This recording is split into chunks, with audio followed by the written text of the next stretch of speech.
It's Tuesday, May 13th. This is a prime minister who's going to adopt a utilitarian perspective. Are these people able to help me implement my agenda built around these crystal clear priorities?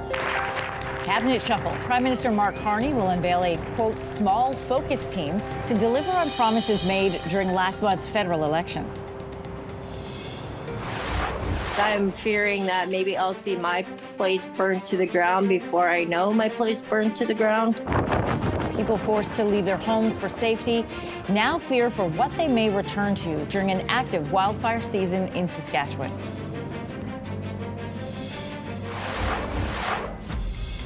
Locked in a trade war with much of the world, U.S. President Donald Trump is looking to the Gulf states for investment during his first major trip of his second term.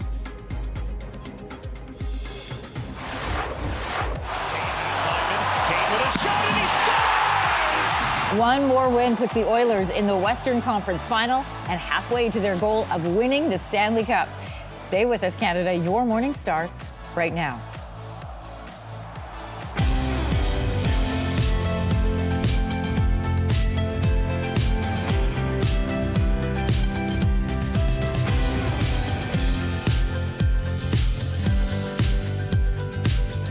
Well, good morning, Canada, and welcome to Your Morning. I'm Anne-Marie Mediwake. Good morning. I'm Lindsey Deluce. I'm Kelsey McEwen. Hope your Tuesday is off to a good start. It's going to be a busy day. We're going to talk politics to start because Prime Minister Mark Carney is revealing his new cabinet this morning. It is expected to be a two-tiered cabinet with a number of new faces. He is running this cabinet like a business. He's running the government of Canada like a corporation. And for the moment we are in, it makes a lot of sense to have a more streamlined perspective around that big table. So the Prime Minister's office is telling CTV News it's going to be a small, focused team. Prime Minister Carney will name a core group of cabinet ministers, expected to be less than 30 people, to lead the big portfolios. He's also expected to appoint as many as 10 secretaries of state or junior ministers. The Prime Minister's office also confirming more than half of the ministers being sworn in at Rideau Hall today are rookies. Sources say former Vancouver Mayor Gregor Robertson will take over the housing file. Former Quebec Cabinet Minister Carlo Leitao will also have a role. CTV News will have special coverage of the cabinet swearing in, hosted by Chief Political Correspondent Vashi Kapelos from Rideau Hall. That begins at 9:30 Eastern on CTV News Channel and ctvnews.ca. A judicial recount starts today for the Ontario riding of Milton East. So this recount was ordered after the Liberals finished 29 votes ahead of the Conservatives. Another recount started yesterday for the Newfoundland and Labrador riding of Terra Nova. The Liberals finished with a 12-vote lead in that race. And as we know, over the weekend, the Quebec riding of Terrebonne swung back to the Liberals by one single vote. One single vote. As of right now, the Liberals have 170 seats in the House of Commons, too short of a majority. In other news, a 15-year-old studying at Concordia University says she may need to leave the school because she can't afford the tuition for international students. If we were counting on getting money from Iran, from my father who lives there, it just doesn't work anymore. And Sarah is exceptional. Sarah Saidi finished elementary school at the age of 8. She graduated high school at 13 years old. She then became the youngest person ever admitted into Concordia's biochemistry program with a 4.0 GPA. With the Iranian currency down and international tuition up, she may be forced to go home to Iran, where she fears for her safety.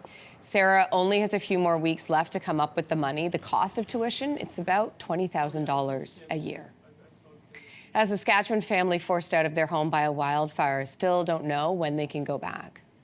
I was halfway home and it was unreal smoke. So I did a U-turn and I got out. On Thursday, Shelley Lawrence made a split decision to flee for safety with her granddaughter in the backseat of the car. Her husband also left. Right now, they're staying with their son until it's safe to go back home.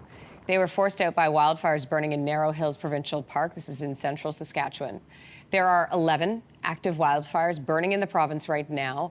There have been 147 fires in Saskatchewan in 2025. That is double the 5-year average at this time of year. Meanwhile, a wildfire burning north of Selkirk, Manitoba, has also forced people from their homes. The sky was just orange, very orange, and you could see the flames further off, but not as close as they are now. People have left for safety from several homes in the community of Lebo. Parts of Broken Head Ojibwe First Nation are under a voluntary evacuation order. The situation, it is changing by the hour, and people are being warned to be ready to go. As of this morning, there are more than a dozen wildfires burning in Manitoba. 43 firefighters from BC arrived over the weekend to help out. U.S. President Donald Trump is in Saudi Arabia this morning to start the first major trip of his second term.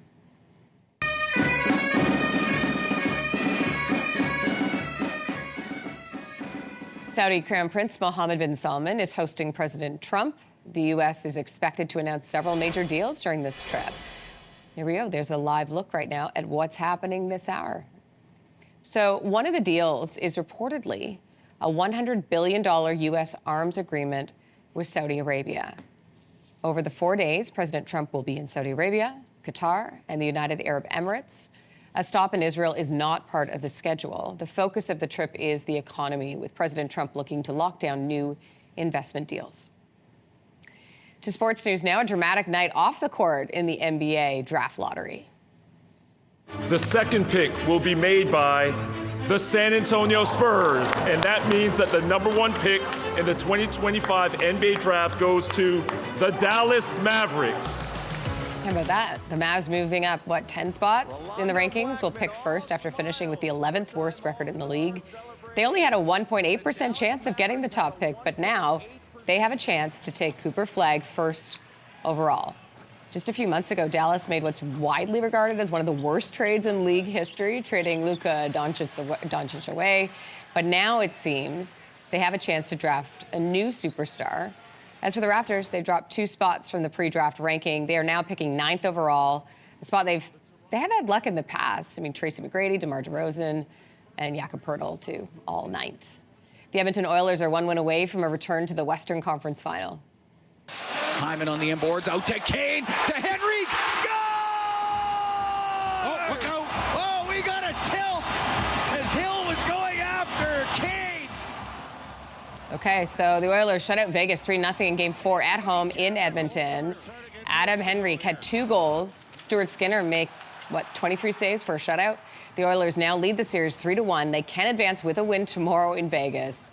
Meanwhile, Game 4 between the Jets and the Stars goes tonight in Dallas. Very special polar bear got a very special treat for his 12th birthday. So Henry, polar bear, lives at the Cochrane Polar Bear Habitat. Is that a still? Oh, Henry. Oh. He got his own gigantic Oh Henry for his big day. It was loaded with peanuts, some special animal feed, a moose bone. This facility is the largest polar bear center in the world. They called it a Henry-sized snack for their favorite 12-year-old.